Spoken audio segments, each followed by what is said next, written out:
شاعر کا قول نہیں ہے، کسی کاہن کا قول نہیں ہے، یعنی جس کے زبانی یہ قرآن لوگوں کے سامنے آ رہا ہے۔ جبرائیل کا قول ہو کر تو محمد پر نازل ہوا صلی اللہ علیہ وسلم، لیکن اب لوگوں کے سامنے وہ قول محمد بن کر آ رہا۔ انہ لقول رسول کریم وما هو بقول شاعر قلیلا ما تؤمنون ولا بقول کاہن قلیلا ما تذکرون تنزیل من رب العالمین۔ تو قرآن مجید کلام اللہ ہے، پھر وہ قول جبرائیل بنا جب جبرائیل نے آ کر محمد کو سنایا، اور پھر وہ قول محمد بنا جب محمد کی زبان مبارک سے لوگوں نے اسے سنا، اہل عرب نے سنا، اور پھر وہ بات پھیلتی چلی گئی۔ اب آخری بحث اس موضوع پر جو ہے وہ یہ ہے، کلام الہی کی 3 صورتیں ہیں جو قرآن مجید میں سورہ شورى کی آیت نمبر 51 میں بیان ہوئی ہے۔ وَمَا كَانَ لِبَشَرٍ أَن يُكَلِّمَهُ اللَّهُ، کسی بشر، کسی انسان کی یہ حیثیت نہیں ہے، مقام نہیں ہے کہ اللہ اس سے کلام کرے۔ یہ نہیں کہا کہ اللہ کے لیے ممکن نہیں ہے، نہیں، اللہ کے لیے تو ہر شے ممکن ہے، لیکن کسی بشر کا یہ مقام نہیں ہے کہ اللہ اس سے کلام کرے۔ مخلوق ہے، بشر ہے۔ ما کان لبشر ان یکلمہ اللہ الا اب 3 شکلیں آئیں، الا وحیا او من وراء حجاب او یرسل رسولا فیوحی باذنہ ما یشاء انہ علی حکیم۔ 3 صورتیں ہیں کلام الہی کی۔ یا تو براہ راست اللہ وحی کرتا ہے بغیر کسی فرشتے کی درمیان میں ذریعہ بنائے ہوئے، اسی کا نام الہام ہے، اسی کا نام تحدیث ہے۔ یہ غیر نبی کے ساتھ بھی ہوتا ہے۔ حضور نے فرمایا ہر نبی کی امت میں محدث ہوتے تھے جن سے اللہ کلام کرتا تھا، اور میری امت کا محدث عمر ہے رضی اللہ تعالی عنہ۔ محدث، محدث نہیں، محدث کے معنی ہے علم حدیث کا ماہر۔ امام بخاری محدث ہیں، امام مسلم محدث ہیں۔ محدث تحدیث سے مفعول بنا، جس سے بات کی جاتی ہے۔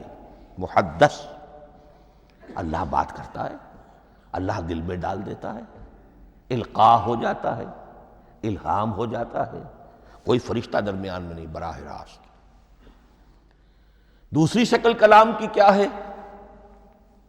او من وراء حجاب، یہ ہمارے علم کی حد تک صرف حضرت موسیٰ علیہ السلام کی شان ہے، استثنائی شان ہے۔ وَكَلَّمَ اللَّهُ مُوسَىٰ تَكْلِيمًا، اور موسیٰ کے ساتھ تو اللہ نے کلام فرمایا جیسے کہ کلام کیا جاتا ہے۔ فرق کیا تھا؟ من وراء حجاب، پردہ تھا، دیکھ نہیں سکتے تھے، تبھی تو ان کی وہ آتش شوق بھڑکی تھی۔ کیا قیامت ہے کہ چلمن سے لگے بیٹھے ہیں، صاف چھپتے بھی نہیں، سامنے آتے بھی نہیں، کلام بھی فرما رہے ہیں، لیکن یہ کہ بات مجھے دیدار عطا کرنے کے لیے تیار نہیں، رب ارنی انظر الیک۔ لیکن یہ جو کلام ہے ہمارے علم کی حد تک براہ راست اس دنیا میں حضور سے ہوا ہے معراج کی شب، لیکن وہ 7ویں آسمان پر ہوا۔ اس دنیا میں ہمارے علم کی حد تک یہ کلام براہ راست من وراء حجاب صرف حضرت موسیٰ علیہ السلام کی استثنائی شان ہے۔ اور تیسرا ہے او یرسل رسولا فیوحی باذنہ ما یشاء، یا تیسری صورت یہ کہ اللہ کسی پیغامبر کو بھیجتا ہے جو وحی کرتا ہے جو اللہ چاہتا ہے۔ یہ تیسری شکل ہے وحی کی۔ قرآن مجید اس تیسری شکل میں نازل ہوا ہے محمد الرسول اللہ صلی اللہ علیہ وسلم پر۔ حضور کو جو الہام ہو جاتے تھے، جو حضور کو القاء ہو جاتا تھا، جو آپ کے دل میں براہ راست اللہ کی طرف سے وحی آتی تھی، وہ قرآن میں شامل نہیں ہے۔ اگرچہ حضور کے خواب بھی سچے تھے، وہ بھی اللہ کی طرف سے ہوتے تھے، شیطان کی آمیزش نہیں ہو سکتی تھی، لیکن یہ بھی قرآن میں شامل نہیں ہے۔ قرآن میں شامل ہے تیسری قسم کی وحی، او یرسل رسولا، پھر ہم بھیجتے ہیں ایک پیغامبر کو فرشتوں میں سے۔ اللہ یصطفی من الملائکۃ رسلا ومن الناس، اللہ چن لیتا ہے فرشتوں میں سے بھی اپنا پیغامبر اور انسانوں میں سے بھی۔ تو فرشتے کے ذریعے سے ایک فرشتہ جو اللہ سے لیتا ہے، اور انسان رسول انسان تک پہنچا دیتا ہے۔ اب وہ رسول انسان، رسول بشر جو ہے وہ اپنے ہم نوع ہم جنس لوگوں کو پہنچاتا ہے۔ تو اللہ یصطفی من الملائکۃ رسلا ومن الناس، یہاں وہی بات فرمائی، او یرسل رسولا فیوحی باذنہ ما یشاء، پھر وہ وحی کرتا ہے اللہ کے حکم سے جو اللہ چاہتا ہے۔ یہ کلام الہی کی یہ تیسری شکل ہے جو محمد الرسول اللہ صلی اللہ علیہ وسلم پر نازل ہوا، اور وہ ہے قرآن حکیم۔ اب ایک اور بحث جو علمی ہے وہ یہ ہے کہ حضور پر جو اس کا نزول ہوا اس کی کیفیات کیا تھی۔ دو الفاظ استعمال ہوتے ہیں، انزال بھی اور تنزیل بھی۔ ان دونوں میں فرق کیا ہے اس کو نوٹ کر لینا چاہیے۔ لغوی اعتبار سے جان لینا چاہیے، نزل ینزل کسی کا خود اترنا، نازل ہونا، اترنا۔ انزل ینزل دفعتاً اتار دینا، کسی اور نے کسی شے کو دفعتاً نیچے اتار دیا۔ یہی مفہوم نزلہ کے ساتھ بے لگ جائے تو آ جاتا ہے، با کے ساتھ نزلہ بہی، یہ اتارنے کے مفہوم میں آئے گا۔ لفظی ترجمہ یہ بھی کر سکتے وہ اترا اس شے کے ساتھ۔ نزل بہ الروح الامین، اس کو لے کر نازل ہوا خود روح الامین فرشتہ علی قلبک، اے محمد صلی اللہ علیہ وسلم آپ کے قلب مبارک پر۔ تو نزلہ بے اور انزال اس کے معنی ایک ہی ہے، لیکن اگلا لفظ ہے تنزیل، نزل ینزل تنزیلا، اس کے معنی ہے رفتہ رفتہ، تدریجاً، نجماً نجماً، تھوڑا تھوڑا کر کے، وقفے وقفے سے اتارنا۔ جیسے عربی میں اعلام کہیں گے کسی کو کچھ بتا دینا، باخبر کر دینا، مطلع کر دینا، بھائی مطلع کر دیا میں نے، اب تم جانو تمہارا کام، یہ اعلام کہلائے گا۔ تعلیم کسے کہتے ہیں؟ سکھانا، درجہ بدرجہ، دیکھنا اس کی استعداد کیا ہے، آج یہ کیا بات سمجھ سکتا ہے، میں اتنے ہی درجے تک سمجھاؤں، اب کل میں اسے مزید سمجھاؤں گا، پرسوں مزید سمجھاؤں گا۔ یہ درجہ بدرجہ کسی شے کو سمجھانا، یہ تعلیم ہے۔ تو انزل ینزل انزالا، یہ ہے اتار دینا دفعتاً، اور نزل ینزل تنزیلا، یہ ہے تدریجاً اتارنا۔ اب قرآن مجید کے لیے یہ دونوں الفاظ مستعمل ہیں، لیلۃ القدر اور لیلۃ المبارکہ۔ اب یہ دو بھی نوٹ کر لیجئے، قرآن مجید میں چونکہ اہم مضامین کم سے کم دو جگہ پر ضرور آتے ہیں۔ انا انزلناہ فی لیلۃ القدر، یہاں انزلنا ہے، نزلنا نہیں ہے، انزلنا ہے، ہم نے اتارا اس کو لیلۃ القدر میں۔ اور باقی صورت تو آپ کو یاد ہوگی، وما ادراک ما لیلۃ القدر، لیلۃ القدر خیر من الف شہر، تنزل الملائکۃ والروح فیہا باذن ربہم من کل امر، سلام ہی حتی مطلع الفجر۔ لیکن یہ اہم مضمون قرآن مجید میں دوسری جگہ بھی ہے۔ سورہ دخان کے شروع میں فرمایا حامیم والکتاب المبین انا انزلناہ فی لیلۃ مبارکۃ انا کنا منذرین فیہا یفرق کل امر حکیم امرا من عندنا انا کنا مرسلین رحمتا من ربک انہ هو السمیع العلیم۔ یہ لیلۃ المبارکہ ہے، ایک ہی ہے، لیلۃ القدر اور لیلۃ المبارکۃ، ان دونوں کے لیے وہی انزلنا کا لفظ آیا۔ لیکن یہ کہ سابقہ کتابوں کے اعتبار سے قرآن مجید کا فرق واضح کیا گیا ہے۔ مثلا سورہ نساء کی آیت نمبر 136 بہت نمایاں ہے، بہت نمایاں ہے۔ وہاں فرمایا گیا یا ایھا الذین آمنوا آمنوا باللہ ورسولہ والکتاب الذی نزل علی رسولہ والکتاب الذی انزل من قبل۔ اے ایمان کے دعوے دارو، حقیقتاً ایمان لاؤ، ایسے ایمان لاؤ جیسے ایمان لانے کا حق ہے، اللہ پر بھی اور اس کے رسول پر بھی، اور اس کتاب پر بھی جو اللہ نے اپنے رسول پر نازل فرمائی، اور اس کتاب پر بھی جو اللہ نے پہلے نازل فرمائی۔ لیکن نازل کے لیے یہاں آیا حضور کے لیے والکتاب الذی نزل علی رسولہ، تنزیل کی شکل میں، اور تورات کے لیے والکتاب الذی انزل من قبل، وہ تو دفعۃ واحداً لکھی ہوئی تختیوں کی شکل میں حضرت موسیٰ علیہ السلام کو دے دی گئی تھی۔ تو یا ایھا الذین آمنوا آمنوا باللہ ورسولہ والکتاب الذی نزل علی رسولہ والکتاب الذی انزل من قبل. یہ جو تنزیل ہوئی ہے حضور پر، یعنی لیلۃ القدر میں جو رمضان مبارک میں ہے، پورا قرآن لوح محفوظ سے، کتاب مکنون سے، ام الکتاب سے نقل کر کے اتار دیا گیا سمائے دنیا تک. پہلا آسمان جسے ہم کہتے ہیں سمائے دنیا، وہ آسمان جو قریب ترین ہے دنیا کے، وہاں سے اب یہ درجہ بدرجہ تھوڑا تھوڑا چند آیتیں، چند سورتیں، پھر آیتیں، پھر سورتیں، یہ نازل ہوا محمد الرسول اللہ صلی اللہ علیہ وسلم پر. گویا کہ پہلا مرحلہ انزال کا ہے. پورا قرآن لوح محفوظ یا کتاب مکنون یا ام الکتاب سے نقل کر کے اتار دیا گیا سمائے دنیا تک. یہ ہے انزل ینزل انزالا، انا انزلناہ فی لیلۃ القدر انا انزلناہ فی لیلۃ مبارکہ. لیکن محمد الرسول اللہ پر یہ نازل ہوا اب تھوڑا تھوڑا، نجمن نجمن، درجہ بدرجہ، تدریجن. یہ ہے تنزیل. اس تنزیل کی حکمت قرآن مجید میں بیان ہوئی ہے، اور اس اعتبار سے کہ اہل عرب نے، اہل مکہ نے اعتراض کیا تھا کہ یہ پورا قرآن کیوں نہیں محمد ایک ہی مرتبہ پیش کر دیتے صلی اللہ علیہ وسلم. اس میں جو چیز مضمر تھی وہ یہ تھی کہ چونکہ یہ حقیقت میں اللہ کا کلام نہیں ہے، یہ محمد کا اپنا کلام ہے، تو کوئی شاعر دنیا میں ایسا نہیں ہے جو ایک دم اپنا پورا دیوان دے دے. وہ تو ساری عمر میں تھوڑا تھوڑا، آج غزل کہی، کل قصیدہ کہا، پرسوں کچھ اور کہا، پھر وہ جمع ہوتا ہے تو وہ دیوان بنتا ہے. اسی طریقے سے تو یہ کر رہے ہیں. اگر یہ اللہ کا کلام ہوتا تو بیک وقت آ جاتا. یہ تو ذرا محنت کرتے ہیں، کچھ اس کے اندر اس کو اپنی محنت سے کوشش کر کے کچھ موضوع کرتے ہیں، کلمات، الفاظ، اور اس طریقے سے رفتہ رفتہ لے کر آ رہے ہیں. اس لیے ان کا اعتراض نقل ہوا ہے یہ. وقال الذین کفروا لولا نزل علیہ القرآن جملۃ واحدۃ. انہوں نے کیوں نہیں اترا یہ قرآن پورا کا پورا ایک ہی بار؟ یہ اعتراض تھا.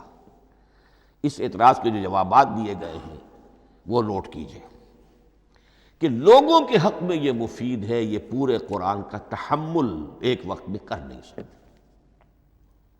یہ پورا قرآن تو ایک ہی مرتبہ اگر پہاڑ پر بھی اتار دیا جاتا تو وہ پھٹ جاتا، دب جاتا. وَقُرْآنًا فَرَقْنَاهُ لِتَقْرَأَهُ عَلَى النَّاسِ عَلَى مُكْثٍ وَنَزَّلْنَاهُ تَنزِيلًا. سورہ بنی اسرائیل آیت 106. یہ وہ قرآن ہے جس نے ہم نے جس کو ٹکڑے ٹکڑے کر کے، فرق نہ ہو، فرق توڑ دینا، تھوڑا تھوڑا کر کے ہم نے کر دیا. لِتَقْرَأَهُ عَلَى النَّاسِ عَلَى مُكْثٍ، تاکہ آپ اسے پڑھ کر سنائے لوگوں کو وقفے وقفے سے،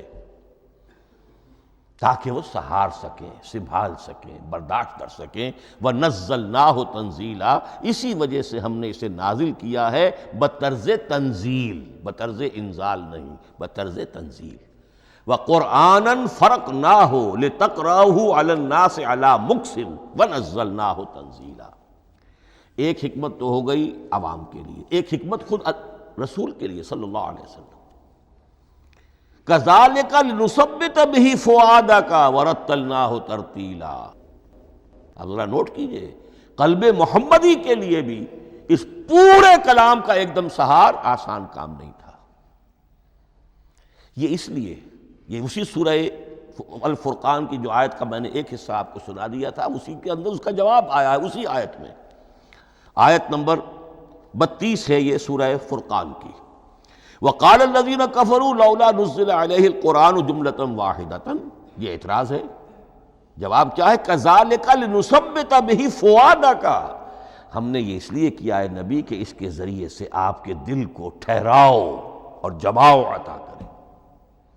یہ ایک دم اس کا اتر جانا، انا سنلقی علیک قولا ثقیلا، بڑا بھاری بوجھ ہے، ناقابل برداشت ہے. تاکہ رفتہ رفتہ آپ کا دل، اس کے اندر تقویت بڑھتی چلی جائے، اس کے اندر اور اس کا تحمل جو ہے، اس کی صلاحیت بڑھتی چلی جائے. کذالک لنثبت بہ فؤادک ورتلناہ ترتیلا. اسی لیے ہم نے تھوڑا تھوڑا کر کے نازل کیا ہے. ولا یاتونک بمثل الا جئناک بالحق واحسن تفسیرا. ساتھ ہی فرمایا کہ یہ لوگ جو بھی اعتراض کریں گے ہم اس کا جواب بھی اور بہترین تعویل بھی آپ کو دے دیں گے. اب اگلی بحث یہ ہے یہ قرآن کب اور کہاں نازل ہوا.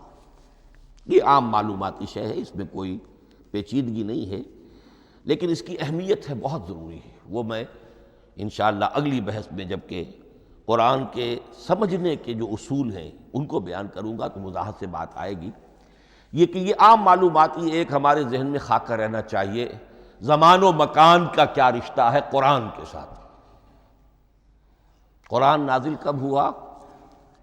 ہمارا چونکہ عام طور پر جو معمول ہے، ہم تو جو کرسچین ایرا ہے اس کے حوالے سے ہمارے ذہن کے اندر سارا حساب کتاب ہے، تو سن 610 عیسوی سے لے کر 632 عیسوی تک شمسی حساب سے 22 سالوں میں قرآن نازل ہوا ہے.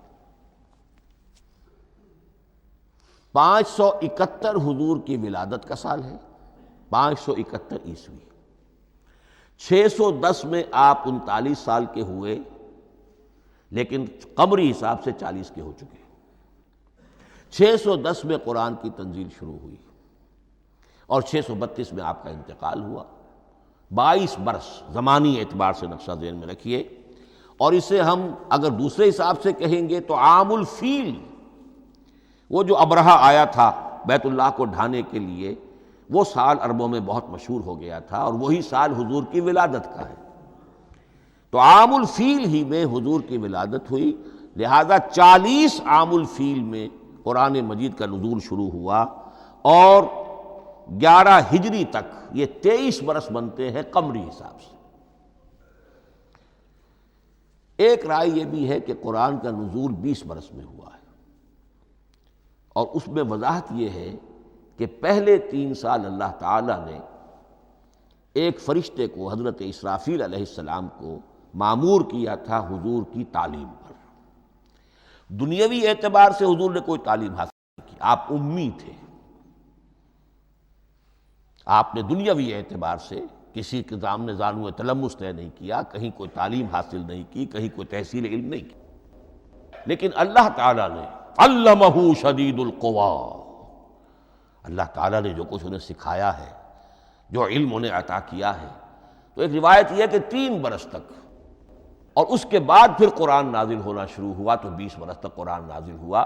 لیکن وہ لوگ بھی مانتے ہیں کہ سورہ علق کی آیتیں نازل ہو چکی تھی، پھر 3 برس کا وقفہ ہے.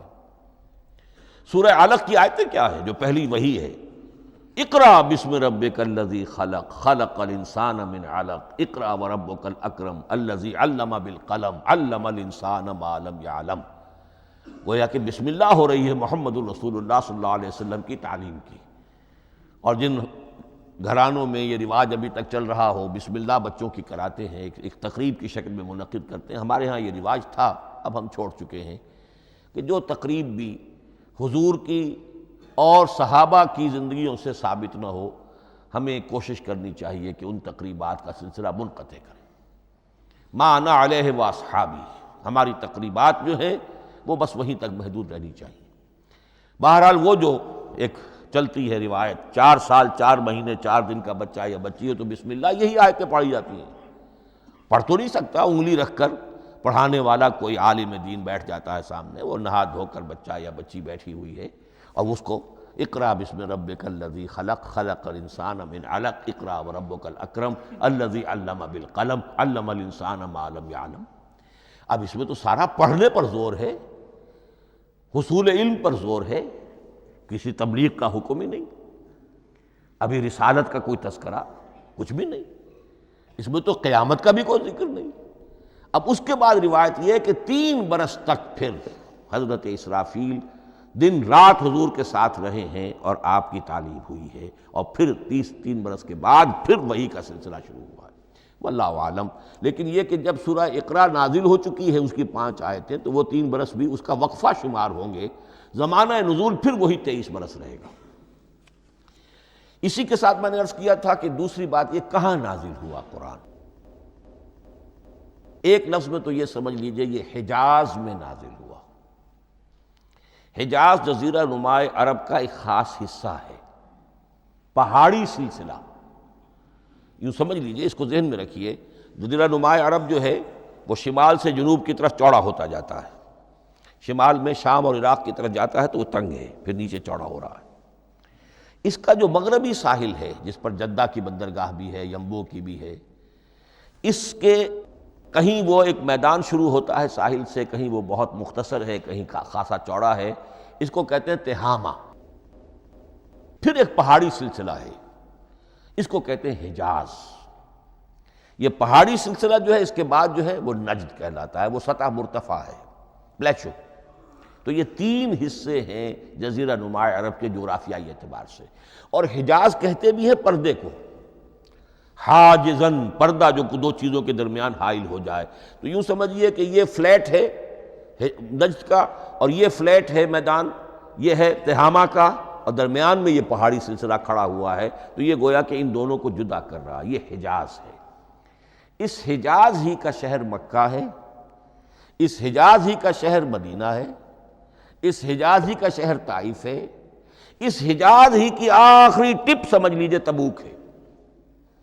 تو حضور صلی اللہ علیہ وسلم کی پوری زندگی آغاز وحی کے بعد سے لے کر وہ اسی علاقے کے اندر، پہلے آپ مکے میں تھے، قرآن مجید کی جو صورتیں اس دور میں نازل ہوئیں یا آیتیں نازل وہ مکیات کہلاتی ہیں۔ پھر آپ نے ہجرت کی، اور ہجرت کر کے جب آپ جا رہے تھے اس دوران میں بھی کچھ قرآن نازل ہوا اثناء ہجرت میں۔ پھر آپ مدینے تشریف فرما ہوئے، اب وہ ہم کہتے ہیں مدنی قرآن، لیکن مدنی قرآن سارا مدینے میں نازل نہیں ہوا۔ آپ کبھی جا رہے کسی مہم پر، کسی جنگ کے لیے، غزوہ بدر کے لیے آ گئے ہیں، تو وہاں جو آیات نازل ہو رہی ہیں وہ مدینے میں تو نہیں ہو رہی۔ براڈ تقسیم تو یہی ہے، مکی مدنی۔ ہجرت سے قبل جو کچھ نازل ہوا وہ مکی، ہجرت کے بعد جو کچھ نازل ہوا وہ مدنی۔ لیکن صرف مدنی کہنا صحیح نہیں ہے، اثناء سفر تبوک، اتنا طویل سفر ہے آپ کا، اس کے دوران آتے جاتے قرآن نازل ہوتا رہا۔ لیکن یہ بات نوٹ کر لیجئے کہ پورا قرآن حجاز ہی میں نازل ہوا ہے، یہ تمام شہر، یہ تمام علاقہ حجاز کہلاتا ہے۔ ایک اور بحث جو ہم اسی اپنی پہلی نشست میں مکمل انشاءاللہ کر لیں گے، وہ ہے محفوظیت قرآن کی بحث۔ میں نے عرض کیا تھا کہ تین چیزوں پر ہمارا عقیدہ مشتمل ہے۔ یہ اللہ کا کلام ہے، نمبر ایک، نازل ہوا محمد الرسول اللہ پر صلی اللہ علیہ وسلم، اسی لیے ہم نے کلام سے متعلق کچھ مباحث علمی گہرائی میں اتر کر وہ سمجھے، حضور پر اس کے نزول، انزال اور تنزیل کے مختلف مراحل کو سمجھا۔ اب اس کی محفوظیت کے اعتبار سے واقعہ یہ ہے کہ واحد کتاب ہے پوری دنیا میں، واحد کتاب جس کے بارے میں دشمن بھی تسلیم کرتے ہیں، چاہے وہ اسے اللہ کا کلام نہ مانے، لیکن یہ مانتے ہیں کہ بعین ہی وہ شے جو محمد نے اپنی امت کو دی تھی آج بھی امت کے پاس صحیح موجود ہے۔ ظاہر بات ہے اگر تو اسے اللہ کا کلام مانے، وہی مانے، تب تو مسلمان ہی ہو گئے۔ وہ تو یہی کہتے ہیں کہ بہرحال محمد نے چاہے خود لکھا، تصنیف کیا، جو بھی کچھ کیا، اس کو چھوڑ دیجئے، لیکن جو شے محمد نے اپنی امت کو دی تھی صلی اللہ علیہ وسلم، بعین ہی وہ شے موجود ہے۔ تو یہ محفوظیت قرآن کی جو ہے، جبکہ کوئی اور دنیا کی کتاب اس کی مدعی ہی نہیں۔ تورات والوں کا سرے سے یہ دعویٰ ہی نہیں ہے، وہ تورات تو گم ہو گئی تھی نبوکدنضر کے حملے کے وقت، اس کے بعد سے دنیا میں تورات کا وجود نہیں ہے، اور پھر 100 برس کے بعد اپنی یادداشتوں سے مرتب کی ہے یہ تورات جو آج ہمارے سامنے ہے۔ انجیل کا جیسا کہ میں عرض کر چکا ہوں، کوئی نسخہ جو ہے نہ عبرانی کا موجود ہے نہ آرامی زبان کا ہے، دنیا کی کوئی کتاب نہیں جو دعویٰ کر سکتی ہو۔ یہ قرآن جو شروع ہوتا ہے ذالک الکتاب لا ریب فیہ، یہ دعویٰ دنیا کی کسی اور کتاب نے خود کیا بھی نہیں۔ اس کی بھی جس قدر پرشکوہ الفاظ میں علامہ اقبال نے اس کی ترجمانی کی ہے، انہی کا حصہ ہے۔ حرف اورا ریب نئے، تبدیل نئے، آیش شرمندہ تعویل نئے۔ اس قرآن کے کسی حرف میں کوئی تحریف ہو جانا نہیں، امکان ہی نہیں، قطعی طور پر۔